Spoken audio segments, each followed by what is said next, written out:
In 1987, twin sisters vanished without a trace after a summer pool party. 19 years later, in 2006, a videotape was discovered, believed to finally unravel the long-standing mystery of their disappearance. On a warm summer evening in 1987, in a small Ohio town, 17-year-old twin sisters Jessica and Jennifer Callahan seemingly vanished in a thin air after a pool party. Their sudden disappearance left behind not only heartbroken parents, but also a stunned community, plunged into a whirlpool of unresolved questions that tormented everyone for nearly 2 decades. 19 years later, an old videotape was found in the attic of a house slated for demolition. Its chilling contents promised to finally shed light on the enigma that had haunted the Callahan family for so long. That fateful night, the world as the Callahans knew it crumbled, and the echo of that tragedy resonated for years. The pool party was meant to be the highlight of the summer, a carefree celebration of youth and freedom before their senior year.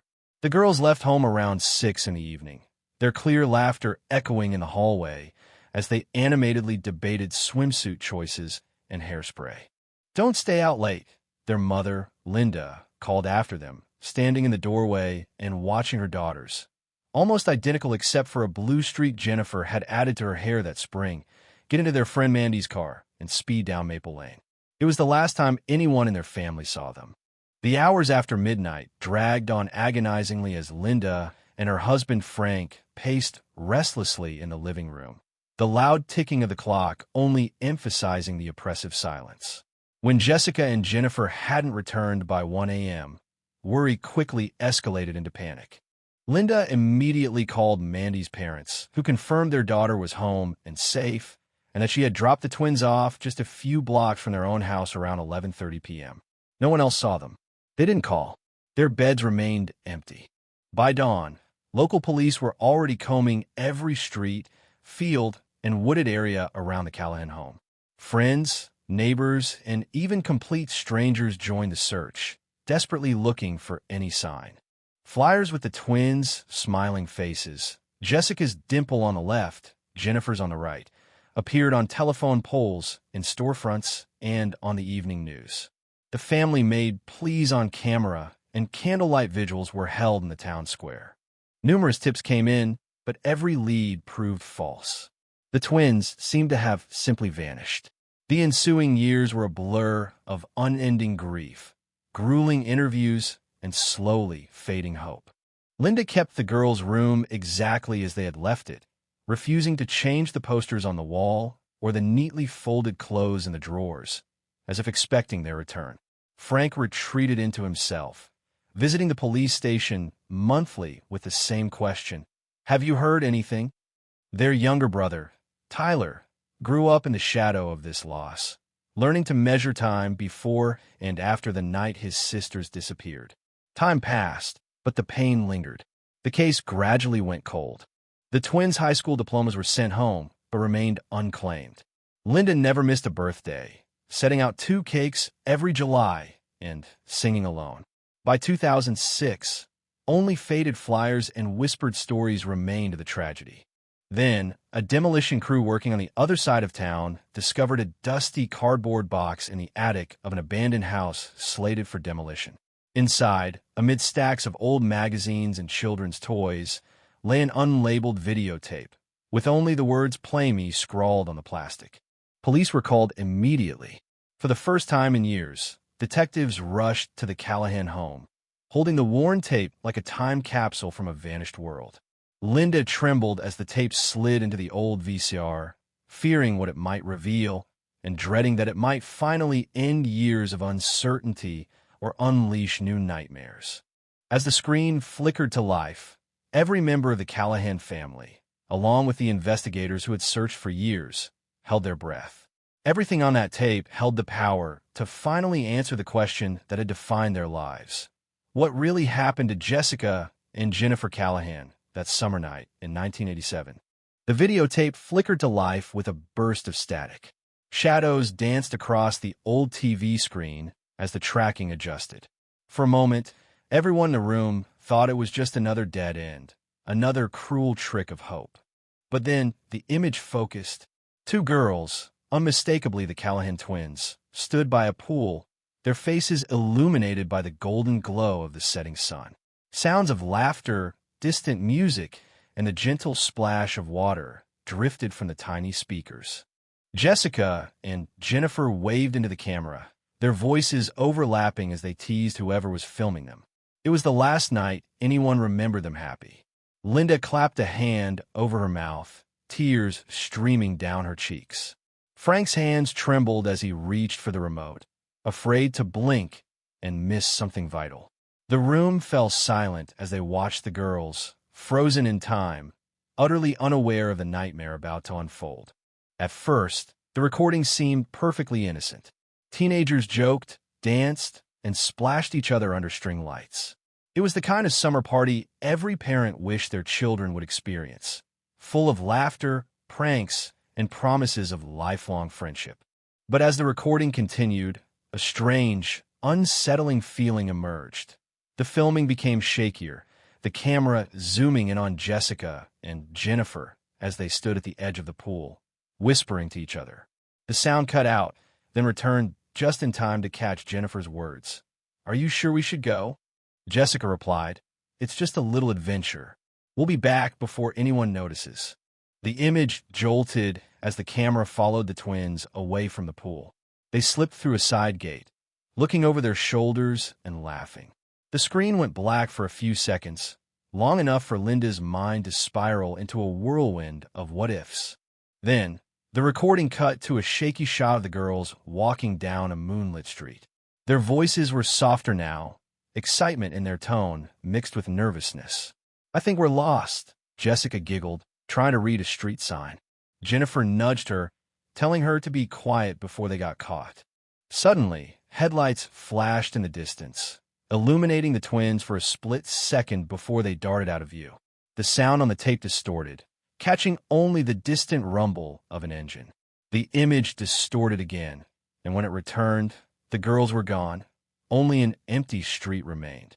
The recording abruptly ended in static. Linda gasped, trembling, as Frank frantically rewound the tape, desperately searching for any clue. But that was it. The last recorded moments of Jessica and Jennifer Callahan. The room erupted in a flurry of questions. Who filmed this tape?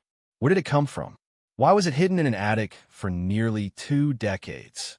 Police immediately seized the tape as evidence, sending it for forensic analysis. Meanwhile, rumors spread through town like wildfire. Old wounds reopened as people recalled the search parties, the finger-pointing, and the countless dead ends.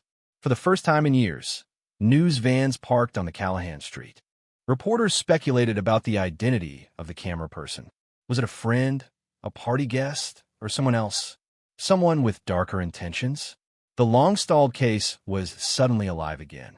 Detectives re-interviewed everyone who had been at the party that night.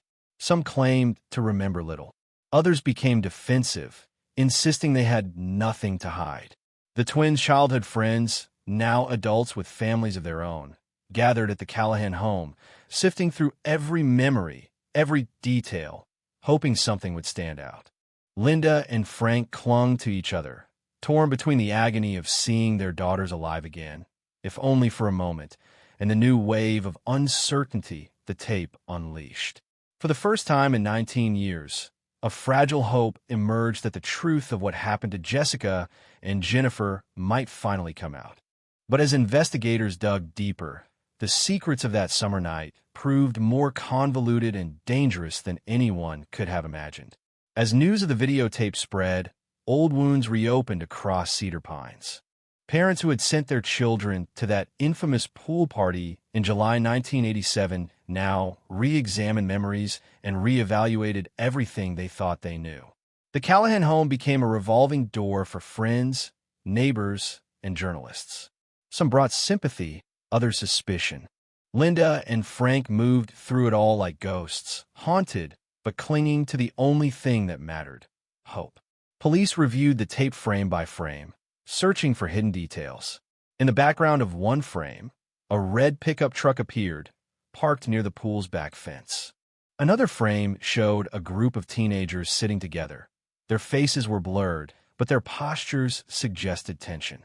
Investigators meticulously compiled a list of all guests that night, cross-referencing it with visual clues found on the tape. The effort was exhaustive, as no detail seemed too insignificant to pursue. Meanwhile, the town buzzed with rumors. Some insisted the twins had run away, fueled by secret teenage dramas. Others whispered about a mysterious figure seen near the party, someone who didn't belong to their circle. A few locals clung to the belief that the Callahan girls were still alive, held by someone in town. Theories spiraled, compounding the Callahan family's torment. Linda spent her days re-watching the tape, looking for anything the police might have missed.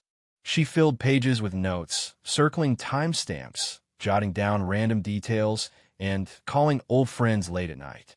The more she watched, the more she became convinced the answers were there, hidden in plain sight.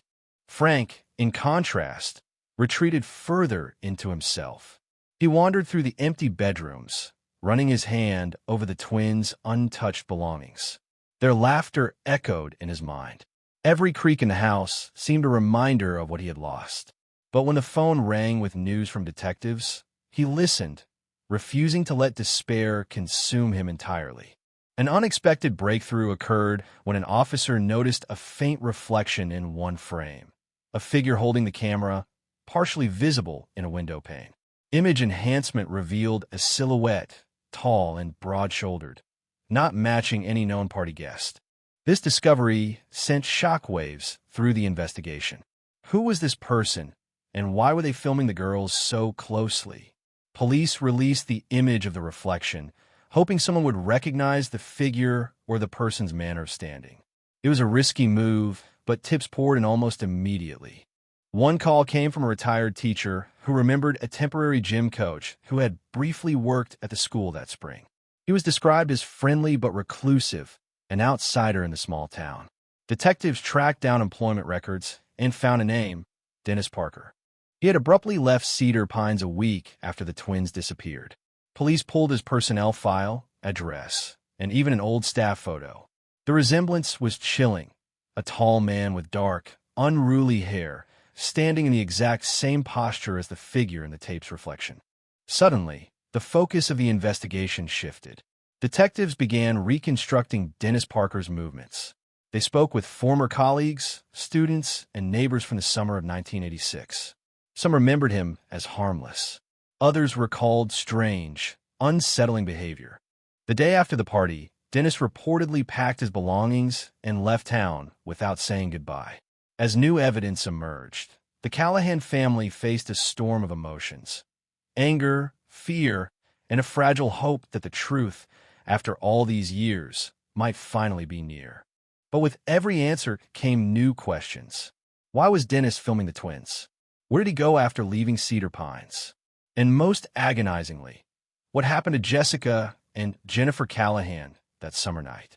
Detectives worked around the clock, driven by the sense that after so many years, the case might finally be solved. They contacted law enforcement in every town Dennis Parker had lived in since 1986. Some records were missing, others incomplete. However, a rough timeline began to emerge. Parker had moved from one small town to another, taking odd jobs, never staying long. It seemed he was running or hiding from something. Linda and Frank Callahan were informed of every new lead. A mix of hope and fear intertwined within them. Each revelation was a reminder of all they had lost and all they might still regain. For Linda, sleepless nights became the norm. She scoured online forums for stories about Parker and examined every article mentioning missing persons in the towns he had lived in. She was relentless, driven by a mother's desperation and the need to understand what had happened to her daughters. Police re-examined old case files with fresh eyes. They realized Dennis Parker's name had never appeared in the original investigation. His brief stint at the school, followed by his sudden departure, had gone unnoticed. The videotape was the first tangible link, tying him to the night the twins disappeared. Investigators wondered, was he at the party or did he arrive later, after most guests had left?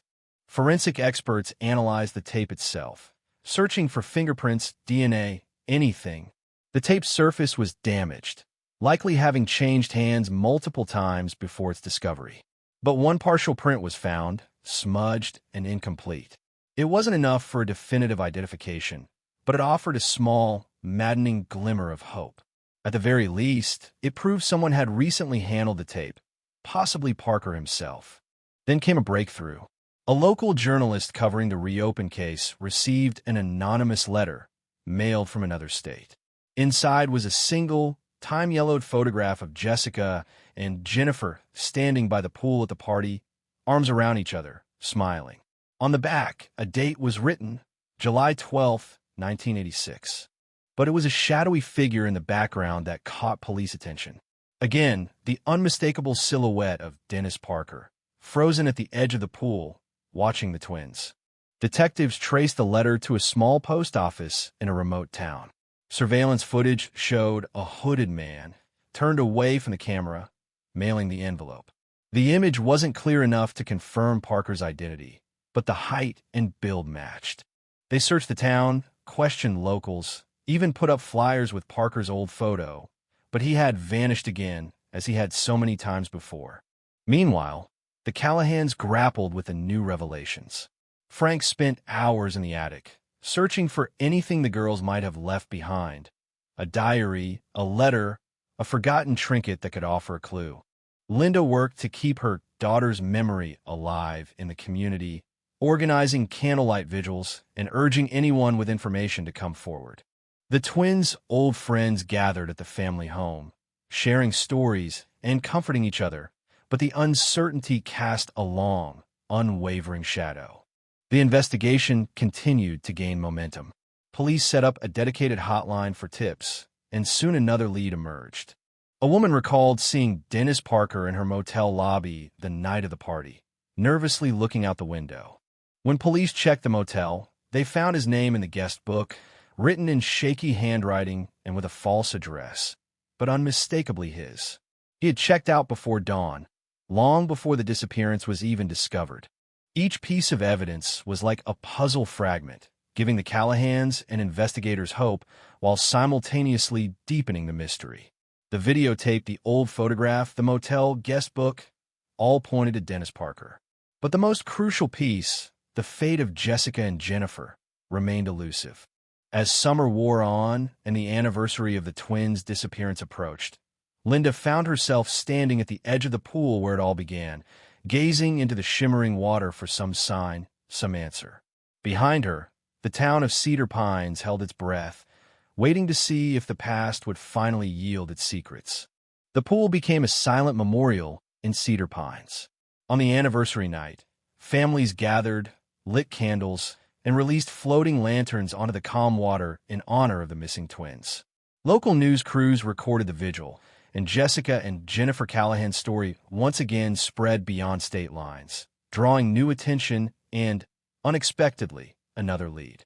A retired lifeguard named Billy McMillan contacted police after seeing the renewed coverage. He remembered something odd from that night in 1986.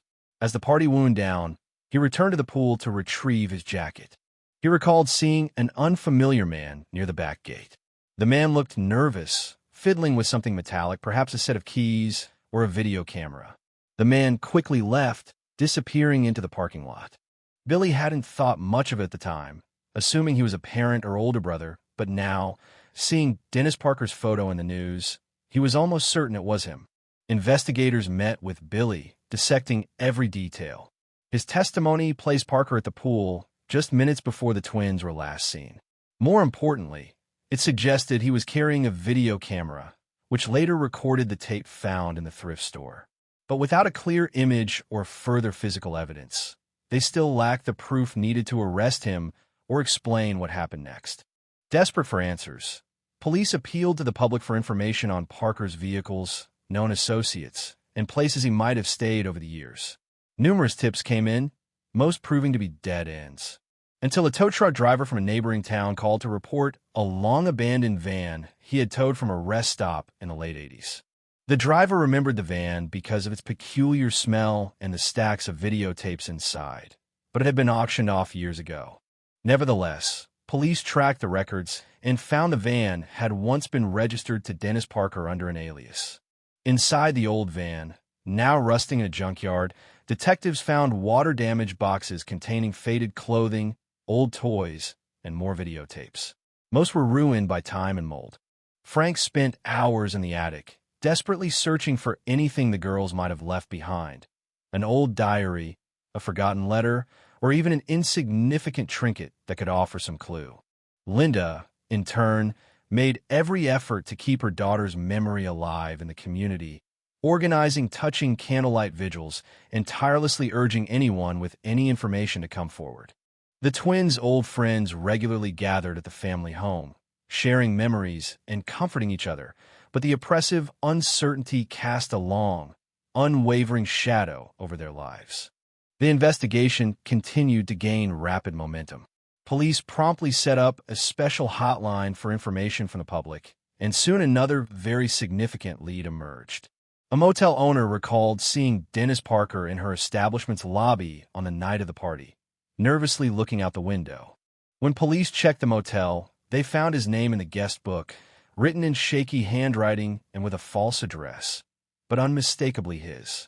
He had checked out before dawn, long before the twins' disappearance was even discovered. Each new piece of evidence was like a fragment of a complex puzzle, giving the Callahans and investigators fragile hope, but simultaneously only deepening the overall mystery. The videotape, the old photograph, the motel guest book entry, all undeniably pointed to Dennis Parker. However, the most crucial element, the fate of Jessica and Jennifer, still remained elusive, hidden behind a veil of uncertainty. As summer relentlessly drew to a close and another anniversary of the twins' disappearance approached, Linda found herself standing at the edge of the very pool where it all began. She gazed into the shimmering water, as if trying to find some sign, some answer that had eluded her for so long. Behind her, the entire town of Cedar Pines held its breath, collectively hoping that the past would finally yield its carefully guarded secrets. The pool, once a place of carefree fun, had now become a silent memorial. On the anniversary night, families gathered there, lit candles, and released floating lanterns onto the calm water in honor of the missing twins. Local news crews meticulously recorded this poignant vigil, and the story of Jessica and Jennifer Callahan once again spread far beyond state lines, attracting new attention and, quite unexpectedly, another important lead. A retired lifeguard named Billy McMillan contacted the police after seeing the renewed media coverage of the case. He recalled something strange that happened on that night in 1986. As the party was winding down, he returned to the pool to retrieve his jacket. At that moment, he clearly saw an unfamiliar man near the back gate. The man looked extremely nervous, restlessly fiddling with something metallic in his hands, possibly a set of keys, or even a video camera. The man hastily left, disappearing into the parking lot.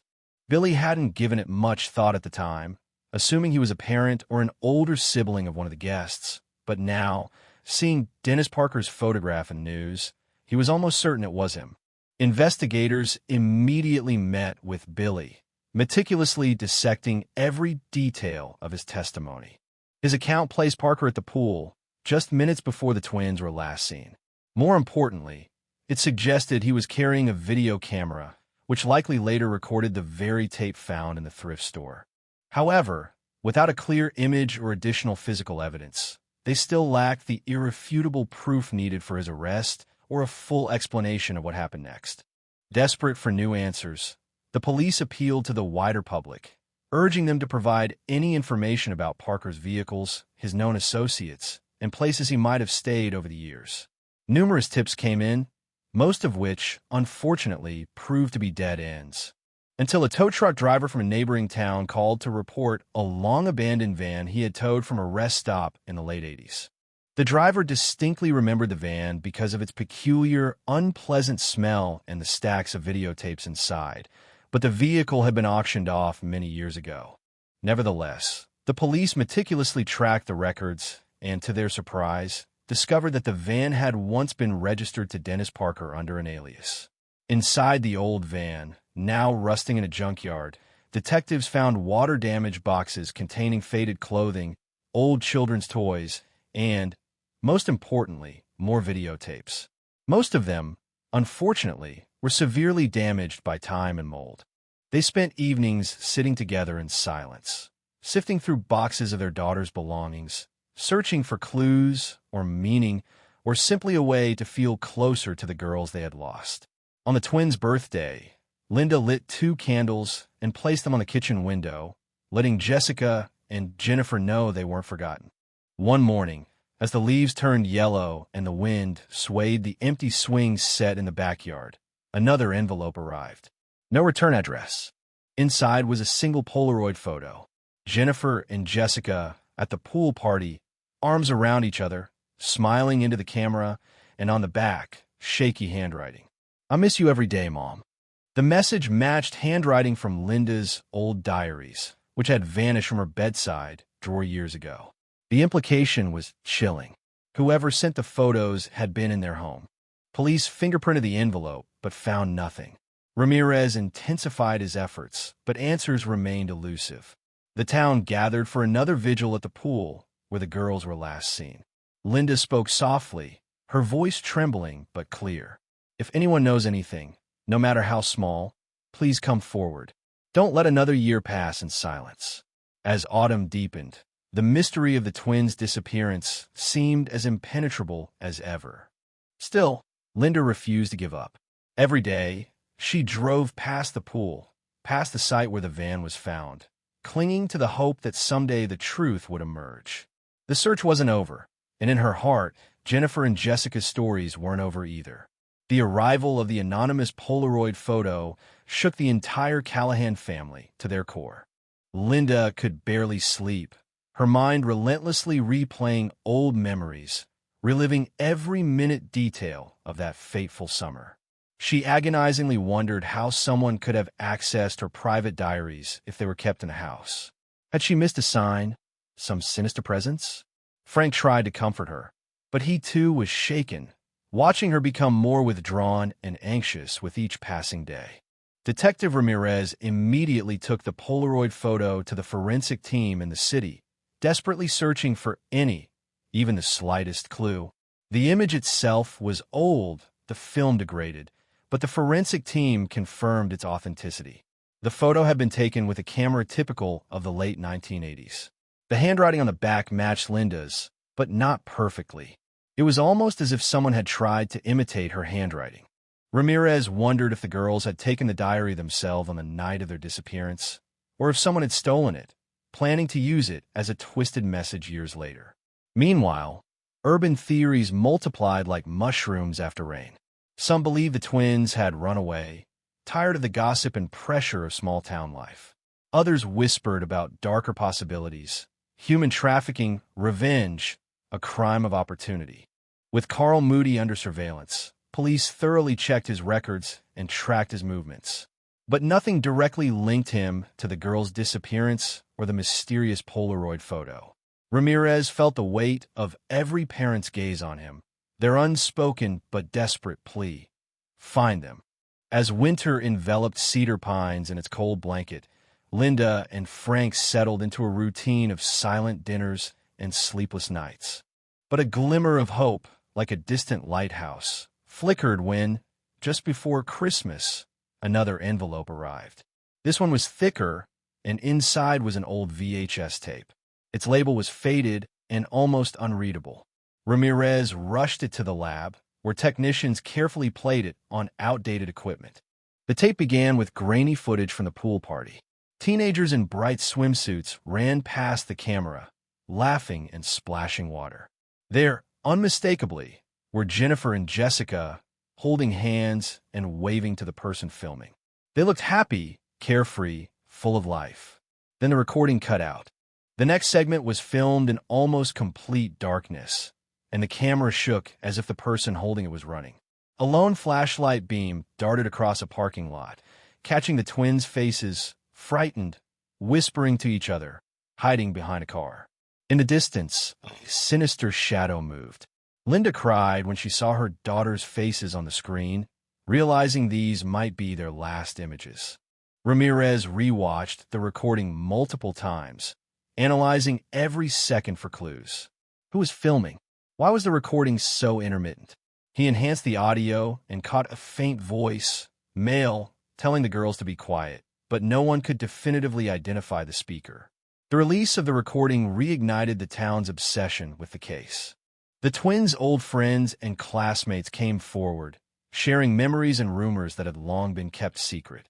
One girl confessed to seeing Jennifer arguing with a lifeguard on the night of the party, a detail she had been too afraid to tell before. Another claimed to have seen a car leaving the pool around midnight, but couldn't recall the make or model. The recording became the centerpiece of the investigation, the only concrete artifact that might reveal the truth, but also deepened the sense of loss, showing the twins so full of life, only for them to vanish into the shadows beyond the camera's lens. Linda began to dream of her daughters almost every night. Sometimes she saw them as adults, finally home. Other nights, she saw them at the pool, forever young, waving and smiling before disappearing again. Despite the pain, these dreams became her lifeline, a fragile thread connecting her to hope. And as snow piled up at the Callahan home, Ramirez made a quiet promise to himself. He wouldn't let this case become just another cold case. He would keep searching for Jennifer and Jessica until he found them, or until the truth refused to stay buried. The discovery of the VHS tape brought new agony and new determination. Cedar Pines, a town weary and wary of the twins' story, was captivated once more. Local news stations picked up the recording, running stories about the last, haunting moments of Jennifer and Jessica Callahan. Wherever Linda and Frank went, people looked at them with a mixture of sympathy and suspicion. The recording raised more questions than it answered, and everyone seemed to have their own theory. Detective Ramirez, who had been on the case for almost a decade, felt more invested than ever. He spent nights with headphones on, listening to the enhanced audio again and again. The word quiet looped in his mind. He visited the site of the old pool, now abandoned and fenced off. In the cold winter light, he walked the cracked asphalt, looking for anything previous teams might have missed. One afternoon, Linda had an unexpected visitor. It was Sarah, one of the twins' high school friends who had long since moved away. She was quiet and nervous, but after some coaxing, she sat at Linda's kitchen table and finally confessed something she had never told anyone. On the night of the party, she had seen someone watching the girls from the far end of the pool fence. An older man, smoking a cigarette. She hadn't thought much of it then, but after the disappearance, the memory had kept her awake for years. Linda shared this with Ramirez, who reviewed old witness lists and found that a maintenance worker, Ray Carter, had been assigned to the night shift at the recreation center that night. Ray had always seemed unremarkable, a quiet man with no criminal record. But the timing was strange. He had picked up an extra shift at the last minute, then resigned a month after the girls disappeared. Ramirez tracked him down to a small trailer outside of town. Ray denied any involvement, insisting he had never seen the twins that night, but the detective left uneasy, sensing Ray was holding something back. Meanwhile, Frank became increasingly withdrawn. He started drinking at night, sitting in the living room in front of the TV, letting old home videos play on a loop. Birthdays, Christmas mornings, beach trips. He began to feel like he saw his daughters everywhere. A flash of blonde hair at the grocery store, a voice in a crowd. Linda tried to reach him, but she too was lost in the past. She replayed every conversation, every argument, every hug she had ever shared with her girls, over and over again. Forensic experts continued to examine the VHS tape. A breakthrough occurred when a technician noticed a strange reflection in a car window during the last frantic frames. The outline of a large sign was partially obscured. By enhancing the image, they were able to read 3 letters, MID. Ramirez and his team traced this to an old Midway warehouse, less than a mile from the pool. The site had long been closed, but it had once been a popular spot for teenagers to hang out after hours. The team searched the overgrown property and initially found nothing. But in a forgotten storage room behind the main office, they discovered an old padlock, rusty but intact. Inside were the remnants of old pool equipment and, chillingly, a tattered towel with the initials JC, which Linda immediately recognized as Jennifer's. Hope and dread battled in Linda's heart. For the first time in years, it felt as though the truth might finally emerge. She clutched the towel for hours, whispering her daughter's names, wondering if they were alive somewhere, waiting for someone to bring them home. But for Ramirez, the case only grew stranger. Someone had kept these artifacts for decades, only to now send them in pieces. Someone out there knew the truth of what happened to Jennifer and Jessica Callahan. And as winter turned to spring, Ramirez braced himself for the answers, however painful they might be. As news of the new discovery spread, Cedar Pines held its breath. The local newspaper ran a front-page story about the towel with Jennifer's initials. Overnight, the Callahan twins case was back in every conversation, every coffee shop, every kitchen table in town. Old classmates, as if awakened from a long sleep, began to come forward with their memories, fragmented pieces, and rumors that had circulated for decades but never surfaced until now. Some claimed to distinctly remember a strange car circling the recreation center's parking lot that night. Others insisted they saw the twins leaving the party, giggling and holding hands, planning to get food at an all-night diner. But, as is often the case with long-past events, details blurred and contradicted each other, lost in the fog of years gone by. Detective Ramirez, feeling the weight of both rekindled hope and heightened public expectations on his shoulders, focused his team's efforts on the warehouse. The owner, a mild-mannered man named George Miller, provided records showing the old storage room hadn't been used in nearly 20 years. However, one specific entry caught Ramirez's attention.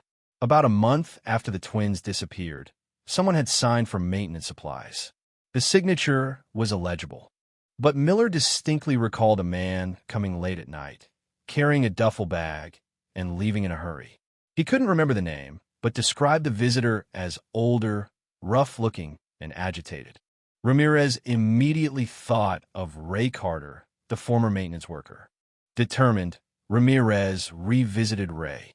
This time, he pressed harder, presenting the new, undeniable evidence: the towel, the recording, the warehouse records. Ray's facade began to crack under the pressure of the evidence. He stammered in response to questions, sweating despite the cold weather, but continued to stubbornly insist on his innocence, refusing to give anything but short, nervous denials. After several hours of grueling interrogation, Ramirez left with more questions than answers.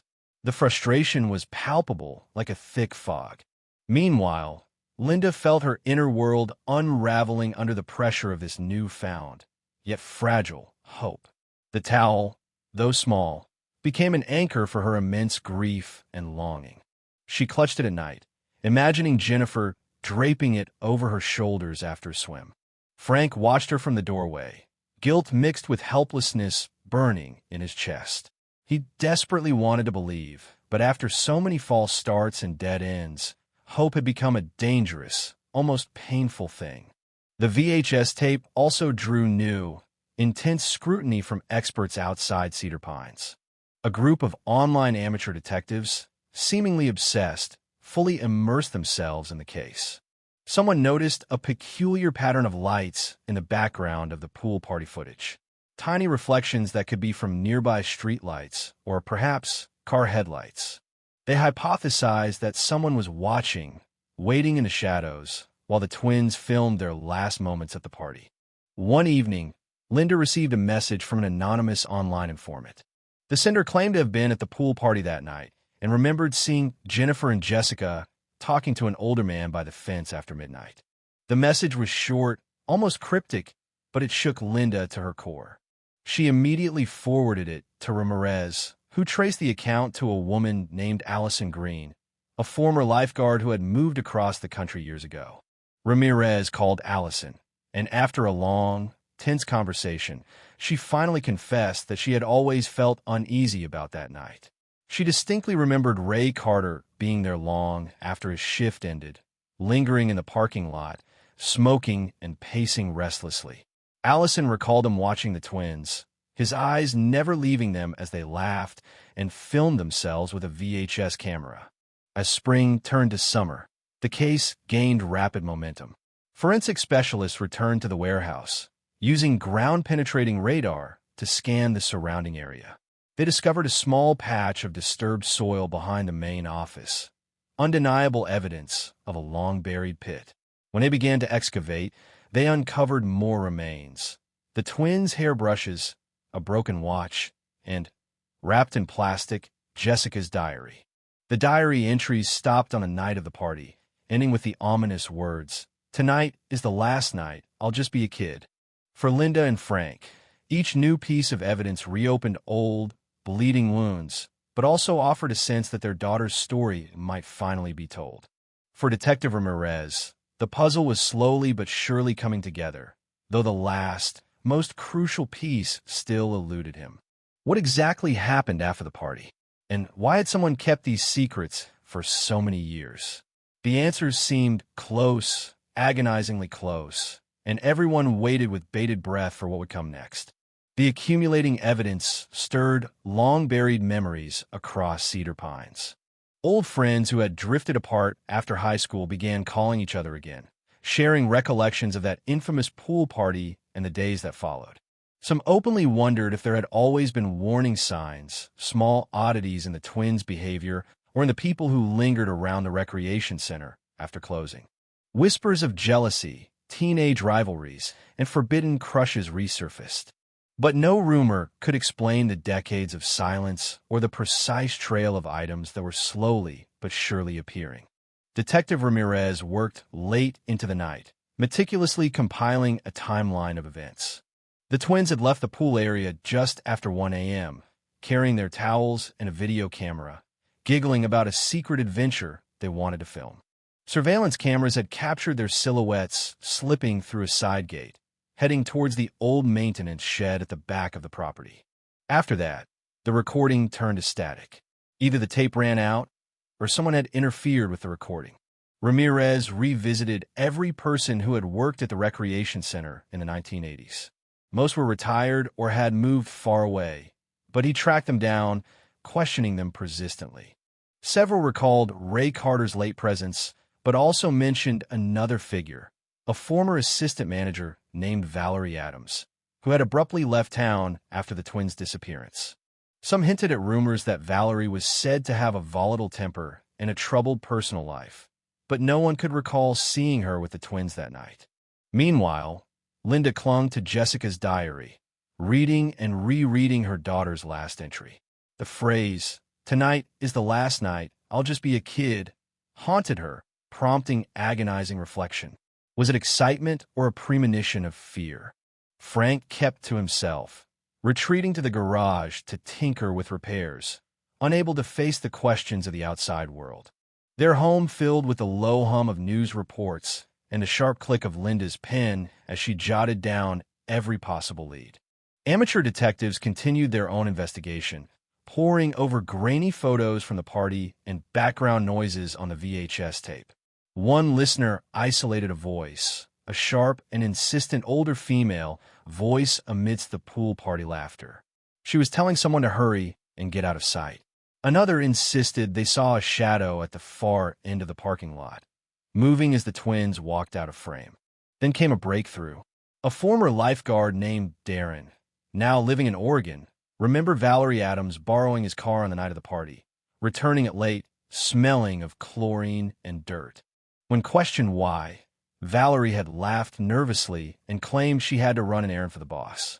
No one had questioned it then. Everyone trusted each other, and no one could imagine such darkness lurking beneath the surface of their summer nights. Detective Ramirez sent a team to track down Valerie. She was living in a small coastal town, working as a caregiver for the elderly. When questioned, she denied any knowledge of the twins' disappearance, but her hands trembled as she spoke. She repeatedly asked if Ray had finally said anything. The pressure mounted, and the community waited, tense and eager, for news. Meanwhile, forensic experts continued to analyze the items found at the warehouse and in the shallow grave behind it.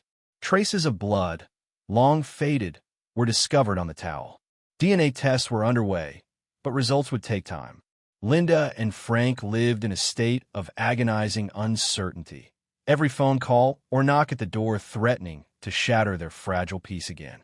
As the investigation progressed, a sense of impending reckoning hung over Cedar Pines.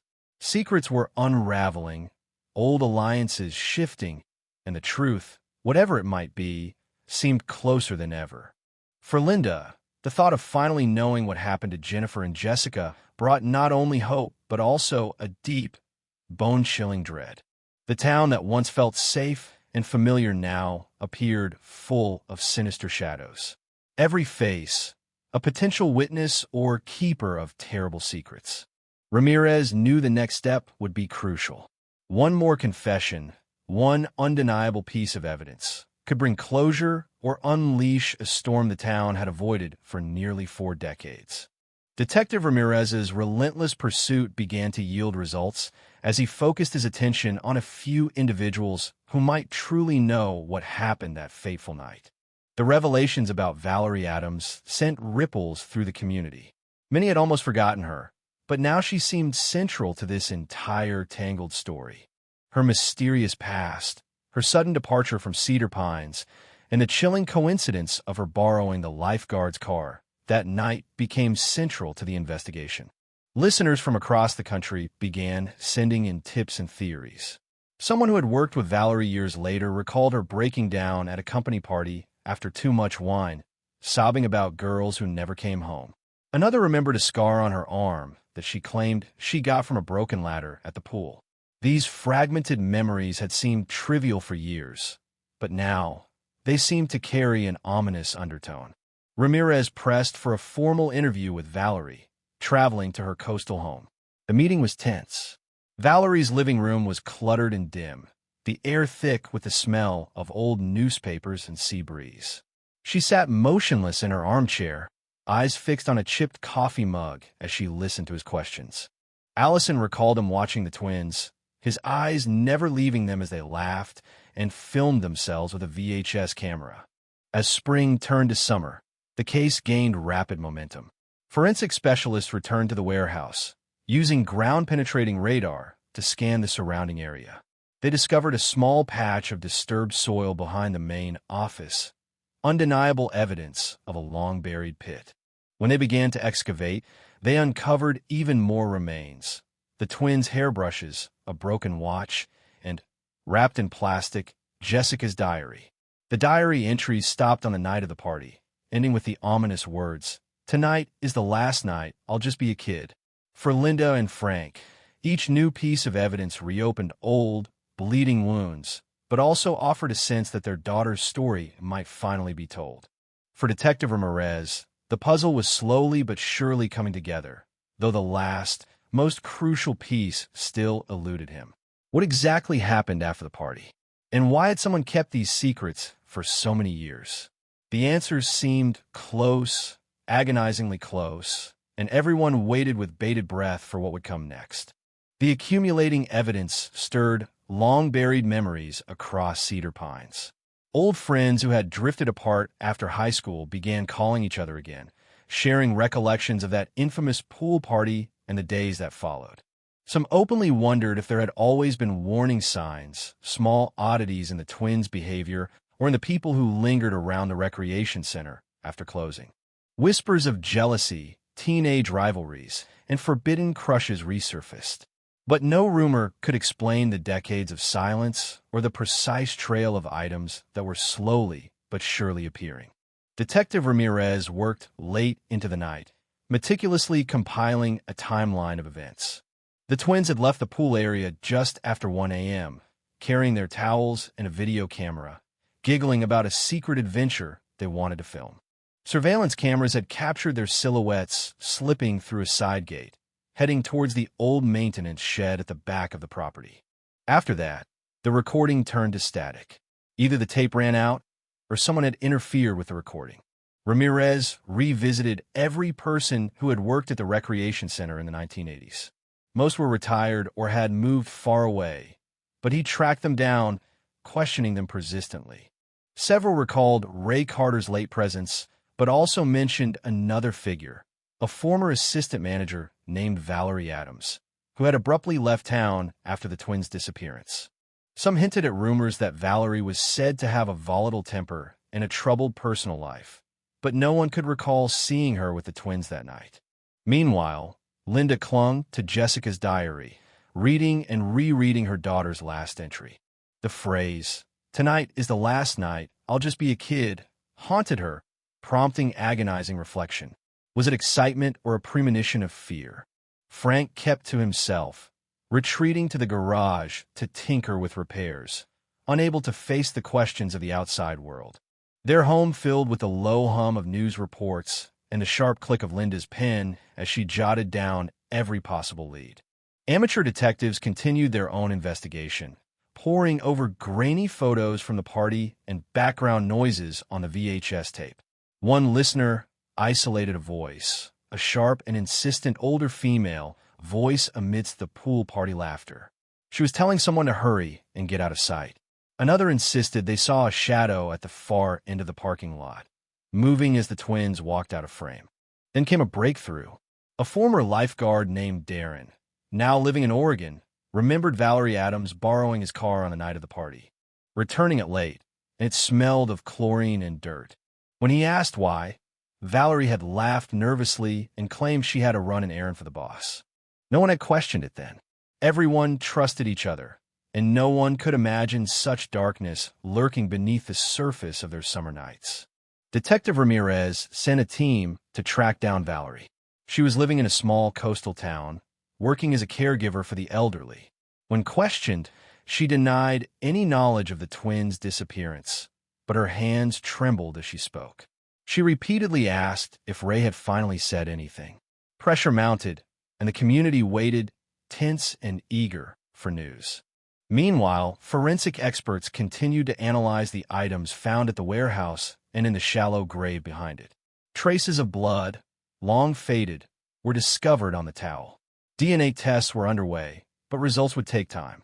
Linda and Frank lived in a state of agonizing uncertainty, every phone call or knock at the door threatening to shatter their fragile peace again.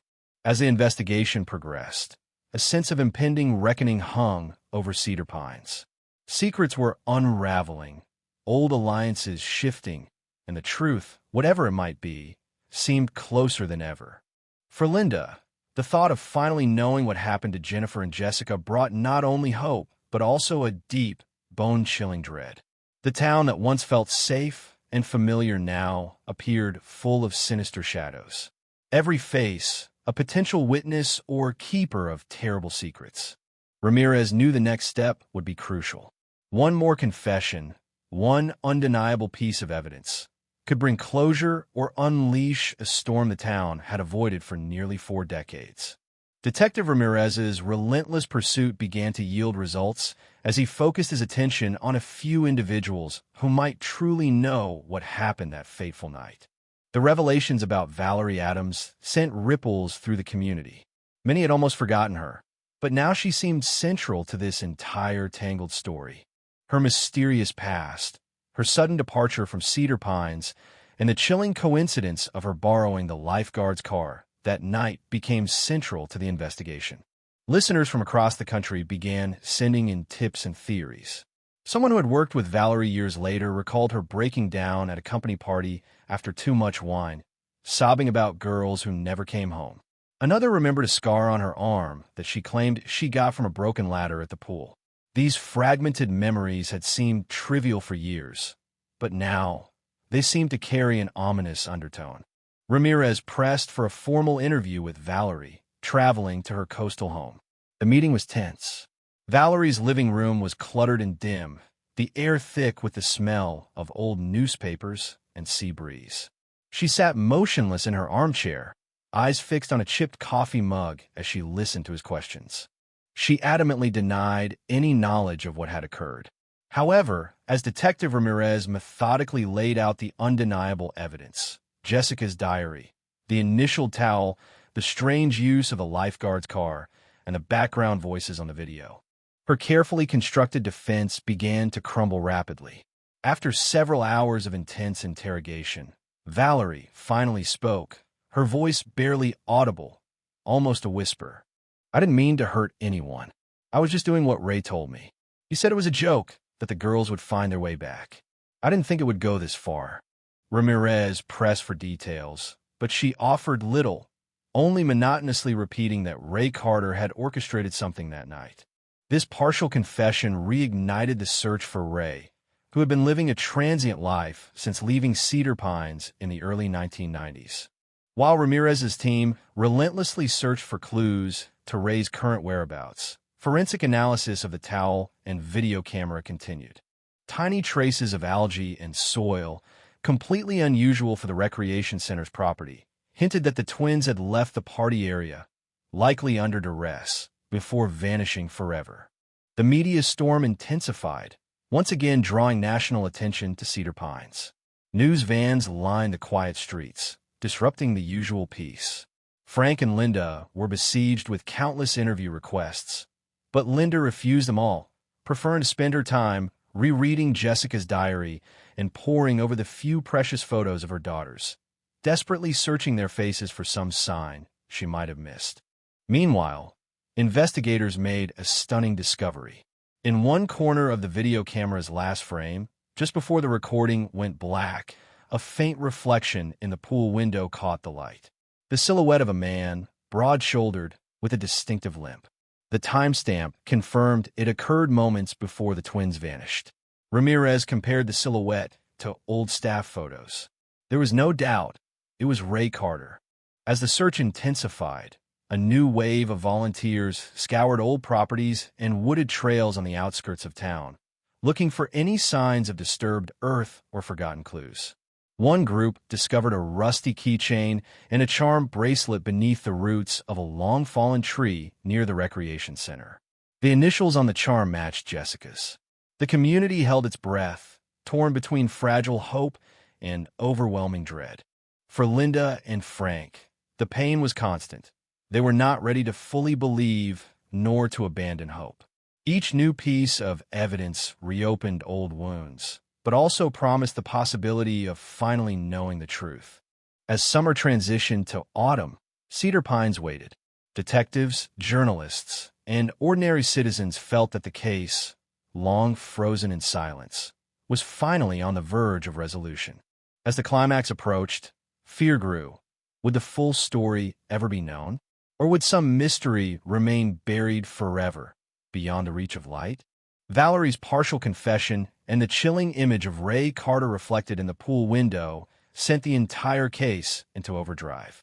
Detective Ramirez worked day and night, determined to find Ray before he could disappear again. He coordinated with departments in 3 states, issuing alerts and re-interviewing all of Ray's known associates from the past. Public interest surged when Valerie's words were released, her trembling voice sending shivers down the spines of listeners worldwide. Meanwhile, the forensic team doubled their efforts on the video camera and towel, conducting extended tests. They discovered faint traces of motor oil and boat paint, chemicals not typically present at a pool, but common in sheds along the lakefront. This detail sparked a new wave of speculation. Could the twins have been taken by boat? Their fate, from the beginning, had been tied to water. Back in Cedar Pines, Linda found herself at the center of a storm. Reporters, well-meaning strangers, and online sleuths who had taken up the case called her daily. Though exhausted, she clung to the hope that the truth was finally nearing. At night, she rewatched the recovered footage, gazing at her daughter's smiles, forever frozen on the grainy film, searching for any movement or word she might have missed. Detective Ramirez traced possible escape routes from the recreation center, focusing on a secluded dock behind the property, a place long overgrown with weeds and brush. He brought in a search team with ground-penetrating radar, working meticulously along the shoreline. It was here that a metal detector pinged, discovering something buried just beneath the silt. They retrieved a set of keys with the town recreation center's logo and, even more chillingly, a faded plastic whistle belonging to Ray Carter. News of the find caused a frenzy. Ramirez pressed Valerie for more, but she was terrified, claiming Ray had threatened her if she ever told anyone what truly happened. He said the lake would swallow secrets, she whispered, gazing out the window at the distant surf. Residents pored over old photos and home videos from the pool party. One local, reviewing her father's footage, sent in a blurry but unmistakable image. Jessica and Jamie, holding hands, walking towards the back fence of the property, with Ray Carter a few steps behind. When police searched the area around the dock, they found traces of an old boat slip and rotted wooden planks consistent with paint fragments from the towel. The possibility that the twins had been taken onto a boat never accounted for in the original search, now became a terrifying reality. Linda and Frank, with pounding hearts, were called to the lakefront. Detective Ramirez explained what they had found, his voice gentle but grim. Linda knelt by the water, tears streaming down her face, clutching the recovered whistle and keys.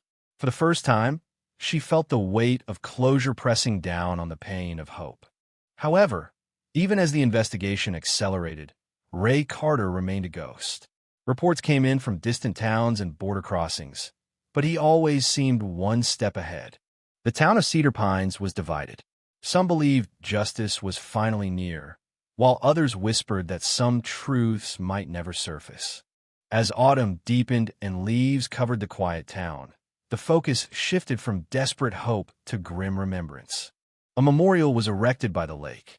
Candles and flowers were left in tribute to the missing twins. But for Detective Ramirez and Linda, the case was not yet closed. A final question haunted them both. If Ray Carter was alive, did he still hold secrets? And would they ever learn what truly happened on the night of the pool party, when two bright lives vanished into the darkness, and the lake began to whisper its mysteries to the wind? A month passed with no sign of Ray Carter, and the story of the missing twins continued to grip Cedar Pines and spread far beyond. National media ran reports on the case, and online forums dissected every new piece of evidence. Detective Ramirez refused to let the case go cold again. He requested assistance from the state's cold case unit and brought in a criminal profiler specializing in abductions involving trusted community members. The profiler analyzed the timeline, Valerie's confession, and all available evidence, concluding that Ray likely had an accomplice, someone who knew the local waterways and could have disposed of a boat or helped him disappear after that night. Meanwhile, Linda became an unofficial investigator. She spent hours reading comments on the latest news about the case, checking rumors, and contacting people who claimed to have information. Some were attention seekers, but a few leads made her heart beat faster. One message came from a former night cleaner at the recreation center, who recalled seeing Ray leaving the building after the party with a heavy duffel bag. Another tip pointed to an old, battered rowboat, matching the paint analysis description, at a private dock a few miles up the shore, abandoned and stripped of identifying marks years ago. As the investigation's focus shifted, authorities began dredging parts of the lake, searching for clues long lost in the depths. One morning, divers surfaced with an old canvas backpack, weighted down with rocks. Inside, they found two pairs of sneakers, Jessica's and Jamie's, confirmed by their initials etched into the insoles. The discovery was devastating, yet also galvanizing. For Linda, it was a piece of her daughter's returning. For Ramirez, it was new proof that Ray had disposed of evidence in the water, and perhaps the twins themselves. The town reacted with a mix of grief and grim determination. Candlelight vigils lined the lake's edge, and blue ribbons appeared on doors and street signs, silent symbols of hope that justice would still prevail. Forensic experts and former detectives, analyzing the information, compiled a timeline of events that now pointed directly to Ray Carter and, possibly, an accomplice. Then came a breakthrough from an unexpected source. A young local journalist, researching property records around the recreation center, discovered that Ray Carter's cousin owned a boathouse not far from where the sneakers were found. This property had never been searched. Ray had kept this connection secret. Detective Ramirez immediately obtained a warrant. Inside the boathouse, they found scraps of a torn towel, matching fibers from the pool towel, a child's hair tie, and an old video camera battery, consistent with the model the twins used that night. Linda watched the search from her car, clutching a faded photograph of her daughters from their last birthday together. She felt a mixture of agony and relief. Linda stood at the edge of the lake, where her daughters were last seen, a flickering candle held reverently in her hand at dawn, surrounded by fellow citizens who had shared her long journey of grief and waiting. The sun rose over Cedar Pines, painting the sky in soft, golden hues, and for the first time in nearly 2 decades, Linda felt the burden of agonizing uncertainty that had weighed on her for almost 2 decades finally recede. The story of Jessica and Jennifer transcended local tragedy. It became a narrative of the incredible resilience of the human spirit, the unwavering persistence of a mother's love, and a whole town's collective refusal to abandon their prematurely lost children to oblivion. Each year on the anniversary of the girls' disappearance, Cedar Pines gathered by the lake, now named Two Pines Memorial Park, to honor their memory and maintain the belief that even in the depths of the darkest mysteries, a ray of truth can break through. And so, as the truth finally emerged in its entirety, the community of Cedar Pines began its long journey toward healing. The case of the missing twins, once a bleeding wound, became a living testament to the incredible strength found in unity, in unyielding hope, and in the unwavering determination to pursue justice, regardless of the years that had passed.